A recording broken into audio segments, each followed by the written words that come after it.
তো গাইস আজকে আমি নুবরা দেশা পরে দাঁড়িয়ে আছি, তো আমার ইউটিউব চ্যানেলকে সাবস্ক্রাইব করে দেন ইয়ে ব্রো। হ্যাঁ, তো আমি এখন দেখছি তো আমাকে কি ইনভাইট দিচ্ছে, তাই ওর এতে ধরি। এই ভাই কি হয়েছে, কেমন আছো? गजब बेइज्जती है। আমার কিক মারলো কেন? যাই তার গ্রুপে আবার যাই, দেখি আমার तेरा हाथ जोड़ के मैं ভাই আমার কিক মারলা কেন লাগে? আমি তোমার ये फंस गया सीएम।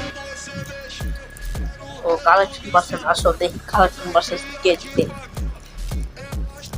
পারলে তুমি এটা দেখো। এই নুবরা আমার কাছে এই বান্ডিলটা আছে। अभी मजा आएगा ना। কি ভাইয়া দেখছো আমার কাছে কি আছে? हमारे में तेरे बाप को मत सिखा। পারলে এটা দেখাও। भाई मारो मुझे मारो मारो। नहीं अभी और सुनिए। পারলে আমি একটা পাবি দেখে এটা দেখো। रोज आते हैं इस उम्मीद पे आज जीतेंगे कल जीतेंगे परसों जीत এখন আমার সেবারে ইয়াল্লা রে, এটা তো আমার কাছে নাই যে।